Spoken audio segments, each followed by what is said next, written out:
반갑습니다. 오늘 본문은 하나님께서 솔로몬의 기도에 응답하셨다는 내용입니다. 그리고 하나님께서 솔로몬에게 나타나심은 두 번째입니다. 하나님께서 솔로몬에게 나타나신 때가 언제인지 오늘 본문 1절에서 말씀합니다. 하나님께서 나타나신 때가 솔로몬이 여호와의 성전과 왕궁과 그 밖에 자기가 짓고 싶었던 모든 것을 다 완성했을 때입니다. 여호와께서 전에 기브온에서 나타나셨던 것처럼 그에게 다시 나타나셔서 이렇게 말씀하셨습니다.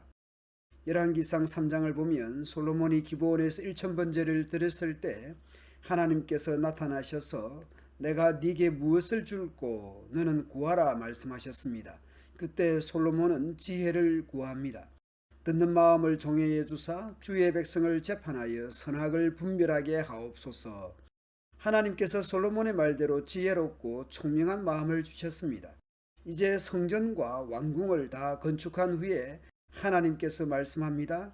나는 네가 나에게 하는 기도를 다 듣고 네가 지은 이 성전을 거룩하게 하였다. 여기서 기도는 8장에서의 성전 건축 후 성전 봉헌식에서의 기도를 의미할 것입니다. 이곳은 내가 영원히 경배를 받을 곳이므로 내 마음과 눈이 항상 이 성전에 머물러 있을 것이다. 8장에서 성전 봉헌식이 있었고 오늘 9장 1절에서 하나님께서 나타나신 것입니다.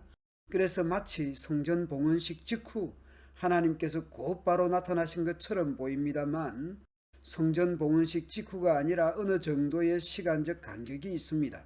솔로몬이 여호와의 성전과 왕궁과 그 밖에 자기가 짓고 싶었던 모든 것을 다 완성했을 때 하나님께서 솔로몬에게 나타나신 것이죠. 6장 37절을 보면 성전을 짓는 데에 7년 6개월이 걸렸습니다. 그리고 궁전을 짓는 데 13년이 걸렸습니다. 따라서 성전 완공뿐만 아니라 왕궁 건축까지 포함하여 20년 이상이 소요된 공사가 끝난 후입니다. 이것은 어쩌면 사무엘하 7장의 다윗 언약을 생각하게 합니다. 하나님께서 다윗의 뒤를 잇는 다음 왕이 성전을 건축하고 하나님께서는 그의 왕위를 견고하게 하시겠다는 약속대로 진행되고 있다는 증거일 것입니다. 성전과 왕궁이 건축되었다는 것이 그만큼 솔로몬의 왕위가 견고해졌다는 의미일 것입니다. 그리고 하나님께서 다윗에게 나는 그에게 아버지가 되고 그는 내게 아들이 되리니 그가 만일 죄를 범하면 내가 사람의 매와 인생의 채찍으로 징계하시겠다고 하셨습니다. 따라서 오늘 본문의 4절 이후에 하나님의 말씀 역시 다윗 언약의 성취를 하나님께서 더욱 격려하시는 것임을 짐작할 수 있습니다. 네가 만일 내 아버지 다윗이 행함같이 마음을 온전히 하고 바르게 하여 내 앞에서 행하여 내가 네게 명령한 대로 온갖 일에 순종하여 내 법도와 율례를 지키면 내가 네 아버지 다윗에게 말씀하시기를 이스라엘의 왕위에 오를 사람이 네게서 끊어지지 아니하리라 한 대로 이스라엘의 왕위를 영원히 견고하게 하려니와 그러나 만일 너와 네 자손이 나를 떠나 다른 신을 섬기고 내 법과 명령을 지키지 않으면 나는 이스라엘 백성을 내가 그들에게 준 이 땅에서 제거할 것이며 내 이름을 위하여 내가 거룩하게 한 이 성전마저도 버릴 것이다. 그러면 이스라엘은 온 세계 사람들에게 웃음거리와 조소의 대상이 될 것이다. 그때 이 성전은 완전히 폐허가 될 것이며 지나가는 사람들이 이것을 보고 놀라며 어째서 여호와가 이 땅과 성전을 이렇게 하셨을까 하고 물으면 그야 그들이 자기들의 조상들을 이집트에서 인도해낸 그들의 하나님 여호와를 버리고 다른 신을 섬김으로 여호와가 그들에게 이 모든 재앙을 내렸기 때문이 아닌가 하고 서로 대답할 것이다.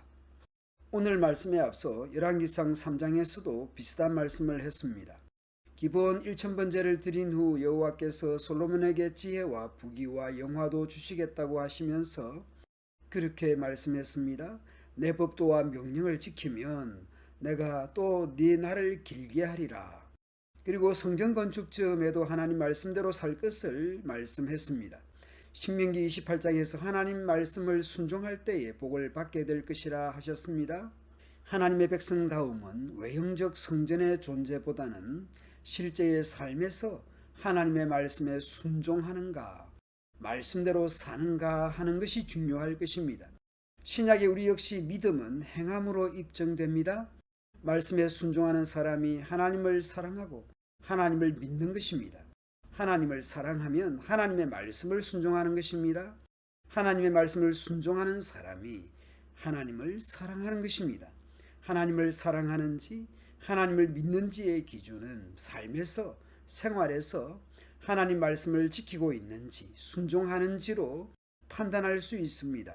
주일 예배에 진지하게 참여하는 것으로 시작해서 한 주간의 삶, 일상의 생활, 직장이나 학교나 길거리나 도로에서조차 하나님 믿고 사랑하는 모습들이 드러나고 확인되면 좋겠습니다.